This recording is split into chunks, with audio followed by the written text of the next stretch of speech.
Haleluya. 1 Korintus 13 ayat 1-3 berkata, besar pun iman kita, ya, banyak pun korban kita sampai kita dibakar, tahu bahasa malaikat, tahu semuanya, saudaraku, ya, memberi saudaraku dan segala macam karunia-karunia roh. Tapi kalau kita tidak mempunyai kasih, itu semua gong gemerincing, itu semuanya sia-sia, itu semua tidak ada gunanya. Kalau nanti diuji, terbakar semuanya, dan masih selamat, tidak ada upah. Saya percaya semua kita mau upah yang banyak di surga. Oleh sebab itu, mari sungguh-sungguh berjalan di dalam kasih, berjalan dalam kebenaran.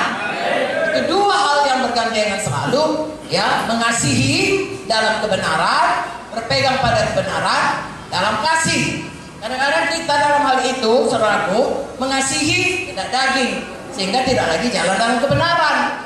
Atau kita berpegang pada kebenaran tapi kejam, tidak lagi mengasihi. Jangan. Saudara tetap berpegang pada kebenaran tapi dalam kasih.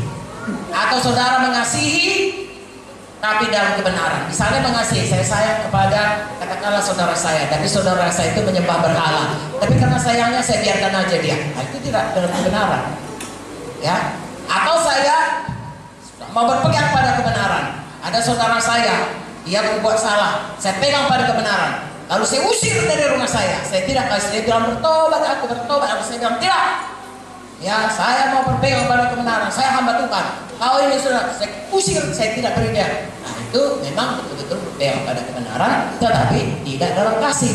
Dalam hal itu, saya dan saudara sepanjang umur hidup dipimpin Roh Kudus dan berjalan dalam firman Tuhan. Haleluya. Kalau saudara lihat hari makin hari, saya dan saudara makin menjadi seperti Yesus. Kalau orang ketemu dengan kita, dia tahu bahwa ada satu kasih yang mengalir keluar dari kita. Dulu sebelum GKI, moto daripada pelayan Pak Munte adalah I care. Artinya saya mengasihi. Miracles happen when someone care. Artinya mujizat terjadi kalau ada yang mengasihi. Saudara baca dalam Alkitab ini, kalau dikatakan maka tergeraklah hati Yesus oleh belas kasihan, terjadi mujizat. Saya dan saudara harus selalu bergerak dalam kasih dan dalam kuasa Tuhan. Dan untuk itu kita tiap-tiap hari harus bertumbuh. Haleluya. Kalau saya mau berjalan, katakanlah mau naik kapal atau naik kapal terbang atau naik mobil, ya, untuk pergi ke satu tujuan, destinasi, ya, saudara kan pakai GPS namanya, ya, saudara yang menunjuk jalan itu, ya, atau saudara punya, kalau naik kapal itu ada menunjukkan bujur sekian, lintang sekian, ya, di sini ada karang, di sini ada mercusuar dan lain sebagainya. Sehingga kalau dia naik kapal dari Tanjung Priok ke Belawan, selamatlah itu. Kalau tidak nanti sampai ke Laut Cina Selatan. Ya, karena di bawah itu ada, kenapa saya tahu? Karena dua orang adik saya kapten kapal. Dia bawa saya, bisa di bawah arus atau angin yang tidak biasa. Jadi setiap beberapa saat lamanya itu kapten kapalnya atau jurubudinya harus melihat sampai di mana, di koordinat mana mereka. Kalau ada melenceng, mereka kembalikan. Saya dan saudara lebih hati-hati lagi dalam menuju tujuan hidup kita. Tiap hari lihat, kalau memang ada tidak benar, Roh Kudus akan mengatakan udah gak damai, saudara. Jangan keraskan hati. Lebih bagus saya dan saudara bertobat saja. Lembut hati, rendah hati, bertobat saja sayang.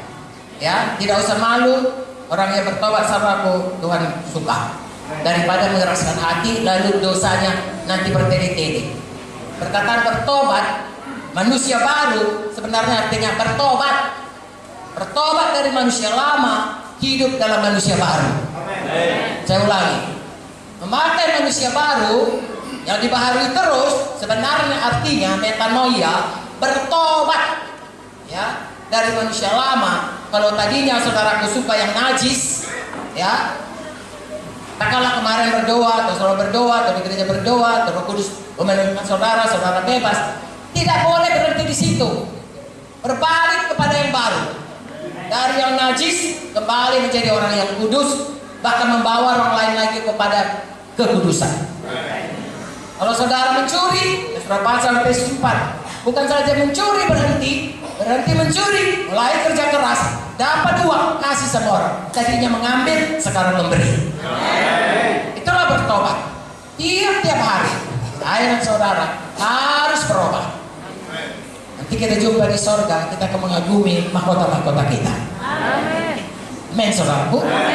Saya tidak bisa mengambil mahkota saudara, saudaraku tidak bisa meminjamnya, saudaraku. Masing-masing Tuhan yang adil akan memberikan setiap kita, saudaraku, yang mati pulang ke sorga, segala perbuatan baik kita akan mengikut kita.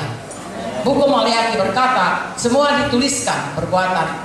Bedanya antara orang yang sungguh-sungguh mengikut Tuhan dan orang yang tidak sungguh-sungguh mengikut Tuhan.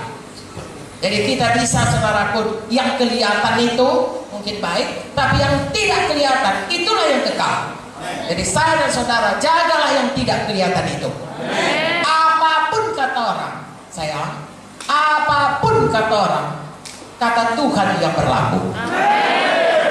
Hebat kali dia kata orang, bodoh tahu kata Tuhan, bodohnya itu. Ya, orang kaya itu dia mengumpul uangnya, saudaraku. Lalu kemudian berkata, oh senanglah jiwaku, banyak uang terkumpul. Lalu Tuhan berkata, hai bodoh. Ada nggak dituliskan? Ada. Semua orang akan berkata, lihatlah siapa itu, kau belajarlah sama dia, tinggallah kau di rumahnya, mintalah jadi pegawainya, tanyalah dia kenapa dia berhasil. Itulah yang kau tiru. Orang akan berkata begitu, tapi Tuhan berkata, hai bodoh.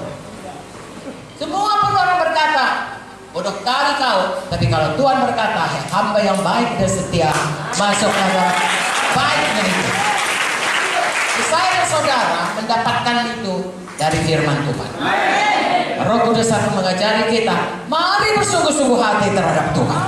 Sudah hidup kita berubah, makin hari makin menjadi seperti Yesus. Lalu selama kita di dunia ini, kita bisa menyampaikan maksud Tuhan dalam hidup kita. Haleluya.